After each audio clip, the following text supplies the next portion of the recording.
the Toastmaster said that the two leaders were coming in, Jean-Marie Le Pen of the Front National and Nick Griffin of the British National Party, and we should all be upstanding, so we all stood up. You've got two leaders to the far right coming in through that door to a huge round of applause, and they came in like kings, greeting their subjects. Then the speeches came. Jean-Marie Le Pen spoke. L'immigration de masse est le plus grand danger que notre continent ait jamais rencontré dans son histoire. Britain forever! Vive la France! And then Nick Griffin. If they dare to show this event on television, millions of people are going to think, whoa, we thought this was a party of back streets and smoky pubs and lager and all the rest of it. And wow. I was so apprehensive at the start of the day, but at the end of it, you know, came through it.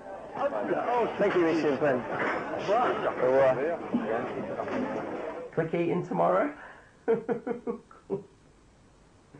Another meeting in Click Eating or wherever. But it'll soon be over. Oh, that's it then.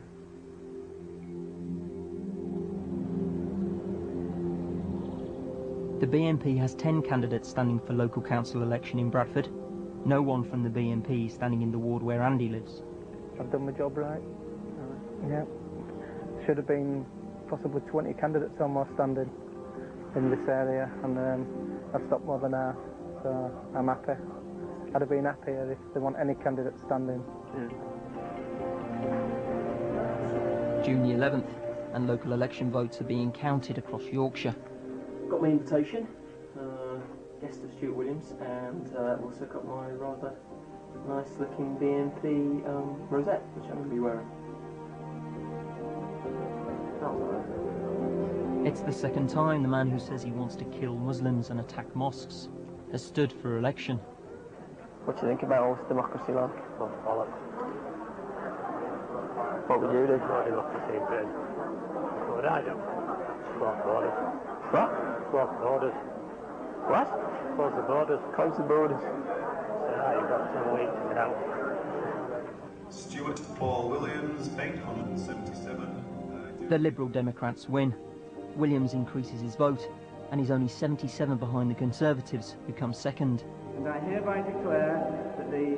But for the first time ever, the BNP gets councillors in Bradford, taking 4 seats. 2 of them are in Keighley, where Nick Griffin launched his controversial anti-paedophile campaign. Neil Kirby.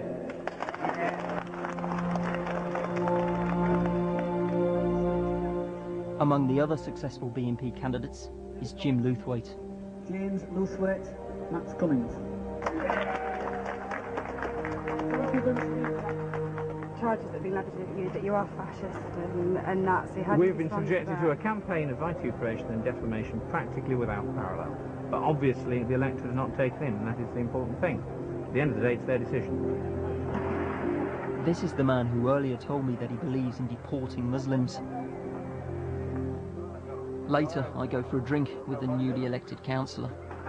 I'll fight tooth and nail to make sure everybody speaks English. That is, you know, no, I'm not having Gujarati speaking communities, Punjabi speaking communities, Kashmiri radio stations. That is the road to perdition. We will end up with a Balkan war situation. No, we all speak English. That is the basic line. I don't care if you're Ukrainian, Polish, Italian, or whatever, you learn English. That is the basic line. If you don't want to learn English, well, piss off. Meanwhile in Leeds, the man who describes asylum seekers as cockroaches is confident of being elected, but he has a nervous wait. Collett, Mark Adrian, British National Party, 949. Graham, Ronald, Labour Party. Although Collett didn't get elected to Leeds Council, the BNP polled nearly 127,000 votes across Yorkshire and Humberside in the European elections. That's an 8% share of the vote, but still not enough to win a seat in the European Parliament. But the vote increased so dramatically, it's not the end of the world. Yeah, it was. If our vote had actually gone down, then that's a disaster. It's not a disaster doubling your vote and failing to get in. That says to me that these bastards have screwed us. At the end of the day, we'll be back.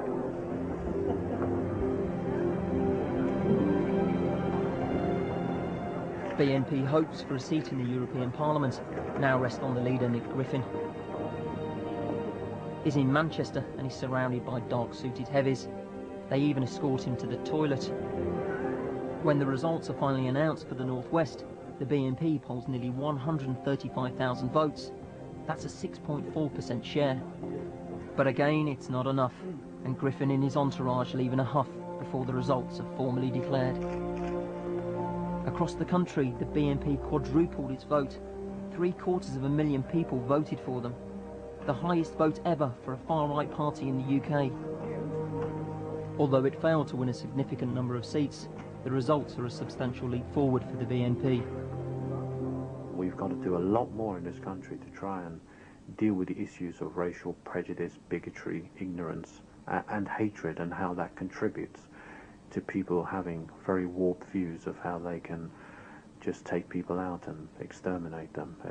It's almost a throwback to Nazism, and we've all got to be concerned and frightened by what's going on. They'll probably call me a traitor, but I can question that and say a traitor to what? You know, as far as I'm concerned, I'm not the traitor, they're the traitors. I've heard council candidate Stuart Williams boast again and again that he would like to kill Muslims. I've recorded Steve Barkham confessing to grievous bodily harm. Council candidate Dave Midgley confessing to racially aggravated harassment. And I've recorded newly elected councillor Chris Kirby taking part in a conspiracy to commit criminal damage. I've recorded speeches by John Tyndall, the man who founded the British National Party. Mark Collett, a rising star within the movement. And its leader, Nick Griffin, all inciting racial hatred. All of our evidence is available to the police and Crown Prosecution Service.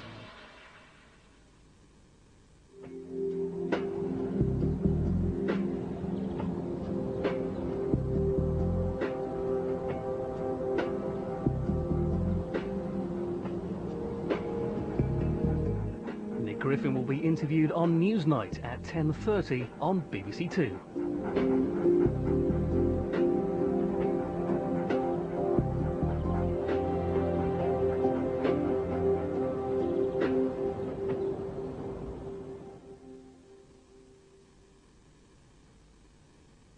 If you have been affected by racism, then please call the BBC Action Line on 0800 88 88 09 for sources of support and further information. Line